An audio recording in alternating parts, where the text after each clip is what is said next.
Speaking of PulseX, let's finally turn our attention to it. So this is kind of the main thing we wanted to talk about here tonight, and with how hard it has flown up with all these prices in this ecosystem over the last few weeks. It's an interesting thing. The question that I started to ask myself is, will all the people that were hyping PulseX so ridiculously before the actual PulseChain launch be vindicated? They've just looked like shit now, basically, since since the launch of PulseChain. PulseX just kind of fell flat on its face. And it makes total sense. I mean, we talked about it with Axis on a stream before. You and I have talked about it. It really is just a math equation. 3 times the people, 3 times the money sacrificed for PulseX tokens than they did for PulseChain. So I mean, that's kind of where we've seen the ratio go. And as PulseChain has moved down, PulseX moved down with it. So the price of it bottomed out. And then, as we see the market come back and get hot again, PulseX seems to move a lot. And I think I think there's a lot of reasons why, but I think part of it is also people have been underrating that buy and burn function, that no other DEX really has that fee switch turned on. It is really used, like Uniswap could be doing that. They don't do it. PulseX is built to actually do it. People were upset when the price was down, of course, that there wasn't single-sided staking and what's the point of PulseX and all these things. And I think we're now seeing that when this ecosystem runs up, we are going to see PulseX run really, really hard. There were people calling for, I mean, this isn't just PulseX, but 10,000x, 14,000x for PulseX. I don't know by what year they may have meant, but we were seeing that prior to the launch of this ecosystem. I doubt that that's in the cards, but it could rival. Could it? I would ask you, Ewok, and could it rival Pulse and continue to kind of close the gap ratio-wise here? Just with the buy and burn function, people may be realizing the value of this DEX compared to really any other one in crypto or in DeFi. We've seen that ratio close. Do you think that it could get even tighter? And do you think that PulseX is the best opportunity in this ecosystem for this bull market? With the buy and burn, I think it's quite possible. Which one's going to run the most? I still think it could be incentive. But bottom to top, yeah, from bottom to top, but only, we know how they're bonded, right? I mean, they're all going to run. They're all when these things decide to go. Now, I just did a little moon math here, to get double the SAC price, to get to the 3 zeros and a 2. That's a 2,192%. So, what is that? That's freaking 21x from the bottom. And I think we're talking like double that to 0.4. That could be like a 50x maybe.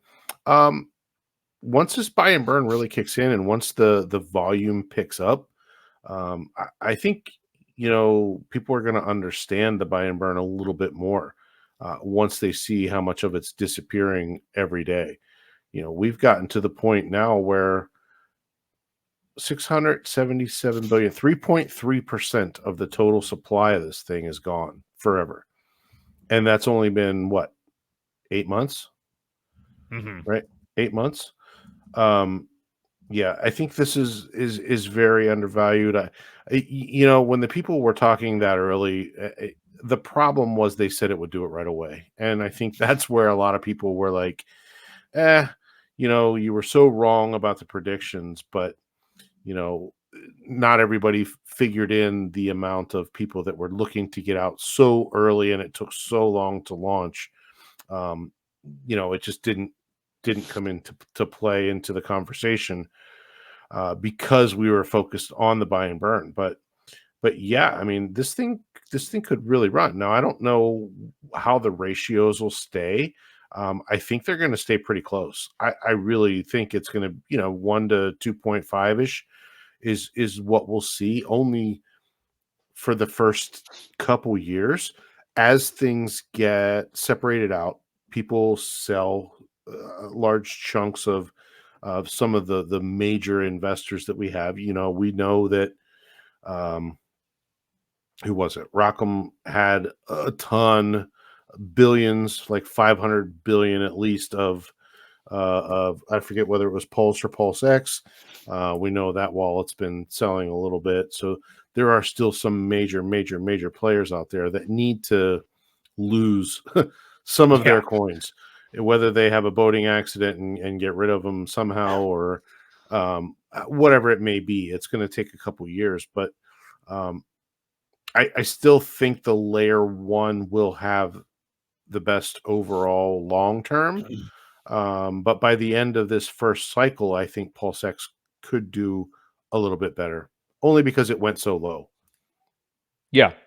Yeah, when you dip that far, I mean, it lost to 0. I mean, it had Yeah. 5 zeros in front of it there for a period. So, Yeah. Yep. yeah, I think so. But I do think the behavior that we just saw with this crazy pump the last couple of weeks is exactly what we're going to see every time this ecosystem pumps. I think PulseX is just going to absolutely rip every single time. We're now at almost 3.3%, I think, of the tokens being burnt forever. So, and that's in 8 months. You know, and at the presumably the lowest volume that we're going to see this cycle. So, boy, I mean, just to continue to see that and to think of where I think with PulseX, something that people, you know, many people have said, and I agree with too, is like the real intrigue is 2 cycles down the road.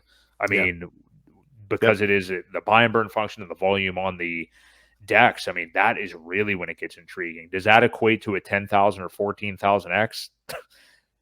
I would assume not. I'm certainly not going to plan for it, but I definitely think over like an 8-year span, I think we could see some insane gains from Yeah. PulseX. Yeah. Well, remember, Pulse is a fork of Ethereum. You know, Richard's very smart when he designs things. He puts a lot of thought into the tokenomics, the game theory, the things like that. Um, it so far a lot of things have mirrored. When you look back at the history of Ethereum in the early days, as far as what happened then, and you kind of compare it to the chart on Pulse, it's eerily similar. Yeah. Other than the supply, but the price, also started a lot different too. I think Ethereum started at like 30 cents, for example. So, on a different scale, but like I said, eerily similar when you compare the two as far as the history of the first 8 months go for each of them. It's pretty interesting. Yeah, I'm just super amped for it, and I think most people. I mean, if you were holding Pulse and PulseX kind of equally, which I would like to say that most people probably were, but I don't think many people were. I think a lot of people gave up on PulseX over the last few months. I basically kind of kept them 1-to-1. So if you did that, this recent pump, your PulseX bags probably are outnumbering your Pulse bags pretty well in USD at the moment anyway. But yeah, I just kind of wanted to keep them uniform and play it like that. So yeah, we'll see. Yeah, Corey Tate, Metcalf's Law for PulseX for sure. Yeah, but I'm super amped about it. I don't know that the people that were having these crazy opinions about it before PulseChain launch will be totally vindicated, but I think that we're going to see that as it usually happens, like the candles paint people's emotions and everybody's shit all over PulseX at the lows. And now, it's, oh, okay, yeah, wow, this buy and burn really is cool and everything. But yeah, do you think the narrative of the buy and burn and the actual physical buying and burning, could make something like, oh, we never got single-sided staking or whatever? Do you think that will just fall by the wayside? Because yeah, I don't think we'll hear really a peep about that as the bull market really comes in. I mean, I don't think we'll hear people talking about that anymore, like single-sided staking and stuff. I think there's still people that are upset that it's not there. Will they complain if the price is going up? Probably not. A lot of them will probably still complain. A lot of Yeah, people well, understand. yeah, I mean, there's people going to complain no matter what. And I think you and I were talking about this the other day, that the people that are miserable really want other people to be miserable too. Right. And that's what they do. They go online and they misery loves company. So I think there will be, but I think there'll be less of it as the markets get exciting. Um, As far as developer work, like, I don't know. I haven't really been following to see what could be added. I if my opinion though, at just without and I haven't been thinking about it, but I think the time to add the single-sided staking would be a little bit later in the bull market. You know, Yep. you're going to want things tied up um, and locked up. You know, we've already got a lot of Pulse locked up by the validators with over 50,000 validators, 32 million of those each. So you figure that's already locked up. We just don't have any mechanism to lock up the PulseX, really. I mean, I know there's some staking pools and things like that, but they don't really lock it up as far as time goes. So I think the perfect time would be as the market gets more exciting, as it heats up.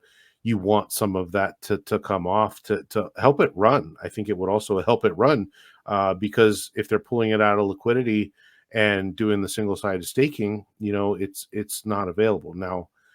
You would almost have to put some sort of time on it to where, you know, you couldn't get in and out whenever you wanted without penalty.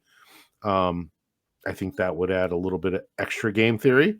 Maybe that's what they're working on. Like I said, I haven't been following the devs too much on what kind of additions are being worked on in the GitHub or GitLab or whatever it is. I don't know. Yeah. Well, either way, I do agree with you there. Yeah. Why not introduce it later when, you know, there people can really react to it when the market's really back? I'm with you 100%. It's funny, actually. I was just looking at the poll that we posted tonight. What are you buying on this PulseChain dip? The options were PulseChain, PulseX, Hex, and other some kind of leverage on Pulse. PulseX actually leads the way with 50% of the vote, which is pretty funny. But like after it pumps the hardest is when everybody is buying it, not insulting anybody or anything like that. But it is funny that people are loading up after it kind of just ran really hard.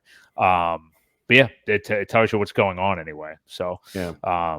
good stuff Well, for sure. and that's one of the things that I recommended against last week was switching your position. Yeah. At this point of the game, it's really not good if you're gonna play with something. I would highly recommend fresh capital. Don't switch out of a position that you're already in for trying to play a ratio game. It's just not worth it at this point when you could very easily hurt your average buy-in cost. Yeah, I agree. I don't want to be playing with ratios now. Some people, hey, if you're comfortable doing that, that's totally fine. But I would much rather, you know, like you just said, Ewok, put fresh capital in on any moves I want to make. So great stuff. Super bullish, obviously, on PulseX. Really excited about it. And I think at least now we've seen the narrative change around it and people are not really worried about it anymore, obviously. Yeah. So